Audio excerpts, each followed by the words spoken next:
So today we're going to dive into the history of classical realism.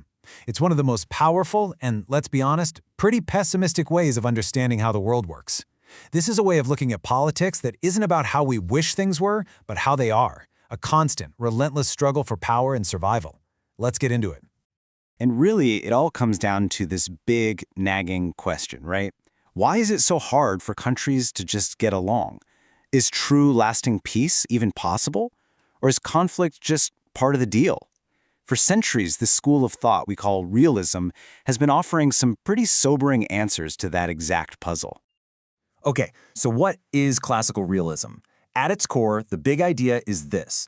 In a world where there's no 911 to call for countries, no global police force, every nation is basically on its own. The number one goal is survival, and the way you survive is by gaining power. To really get a grip on this worldview, we've got to travel back in time and meet the key thinkers who built it step by step. So our first stop is way back in ancient Greece with a historian named Thucydides. Long before anyone was talking about international relations, he was on the ground watching and writing about the brutal power politics between the Greek city-states. For Thucydides, the starting point was just brutally simple. The world is not fair. States are not equal. Some are powerful, some are weak, and that's just a fact of nature. He believed the most important skill for any leader was to see clearly where their state stood in that power food chain and act accordingly. And if you ignored that reality, it wasn't just a bad idea, it was a death sentence. And this brings us to one of the most famous and, frankly, chilling lines in all of political history. It's from a showdown between the mighty Athenians and the tiny island of Melos. The Melians tried to argue for what was right, for justice. The Athenians basically told them that concepts like justice only matter when you're talking to an equal. When power is lopsided, the strong make the rules, and the weak just have to live with it. Now, fast forward almost 2,000 years from ancient Greece to Renaissance Italy. It's a chaotic and dangerous place, full of warring city-states. And it's here that Niccolò Machiavelli sits down to write what is essentially the ultimate survival guide for any ruler trying to navigate this treacherous world.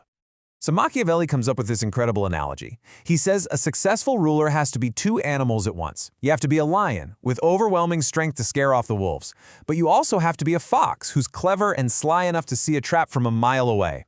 You see, in the cutthroat world of politics, just being strong isn't enough. You have to be smart, even deceitful, to survive. And this is where Machiavelli really gets controversial. He basically says a ruler's number one job is to protect the state. And that means the normal rules of morality, they just don't apply. Things like being honest and merciful, well, in his view, that could be political suicide. A leader has to be willing to do whatever it takes, to be ruthless, to act before a threat even appears, all to keep the nation safe. It creates two completely separate moral universes, one for you and me, and another for the statesman. All right, from Renaissance Italy, let's jump over to England and talk about the philosopher Thomas Hobbes. He takes these ideas about power and survival and digs even deeper, giving them a psychological foundation with a really powerful thought experiment. So Hobbes has this famous thought experiment. He says, okay, just for a second, imagine a world with no government, no police, no laws, nothing. He calls this the state of nature. And in this world, since everyone is looking out for themselves, everyone is a potential threat to you. The one feeling that drives everything is fear, just a constant gnawing fear of a violent death. And his description of that life? It's probably one of the most famous quotes in philosophy.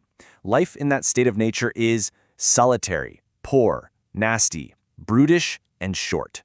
Just a grim, constant struggle to survive another day, where you can't trust anyone. So how do you get out of this nightmare? Well, Hobbes says the only way is for everyone to agree to give up some of their freedom to a powerful government, a state, in exchange for protection. And it works. It creates peace and safety inside the country's borders. But, and this is a huge but, in solving one problem, you create a brand new one. Suddenly, you have these big, powerful states living in a state of nature with each other. The very act of making your own people secure makes your country insecure in a world of other countries. It's a trap. The security dilemma. You know, for a while there, especially after the horror of World War I, people started thinking differently. A more optimistic, idealistic view started to take hold. But then came the 1930s and World War II, and suddenly that optimism looked, well, it looked pretty naive. And realism came roaring back, more powerful than ever. And the person who really framed this clash of ideas was a scholar named E.H. Carr. He called it a debate between the utopians and the realists. The utopians, or idealists, they believed that countries could work together, that there was a natural harmony of interests. Carr said that's dangerously wrong. The reality, he argued, is that politics is always a struggle between the haves, the powerful countries who like things the way they are, and the have-nots, the rising powers who want to shake things up. The natural state of the world for Carr is conflict, not cooperation.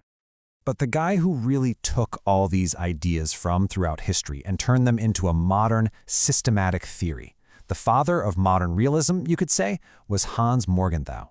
He was a scholar who actually had to flee the Nazis in Germany, and he brought the insights of Thucydides, Machiavelli, and Hobbes into the 20th century, completely reshaping how America thought about foreign policy. And right at the heart of everything Morgenthau believed is this one Latin phrase, animus dominandi. It literally means the lust for power. For Morgenthau, the ultimate problem wasn't the international system. It was us, human nature. He believed we are all born with this deep, unchanging drive to have power over others. And that drive is what fuels conflict, everywhere from a local school board meeting all the way up to a nuclear standoff. So, after this whole journey through ancient Greece, Renaissance Italy, and all the way to the 20th century, we get to the core of the realist worldview, which Morgenthau neatly summed up in 6 clear principles. And these 6 principles, they're basically the commandments of classical realism. They tie together everything we've just talked about. First, it all starts with a flawed human nature that never changes. Second, politics is its own game, and the name of that game is interest defined as power. Third, while what a country wants might change, the goal is always power. Fourth, we're back to that Machiavellian idea, the ethics of a politician can't be the same as yours or mine. Fifth, a warning against trying to force your beliefs on the rest of the world. And finally, a reminder to be realistic, to be sober, and to understand that we are flawed, limited creatures. And that's where we land, with this really big, important question that you have to ask yourself. Is realism just telling it like it is, a timeless truth about our world?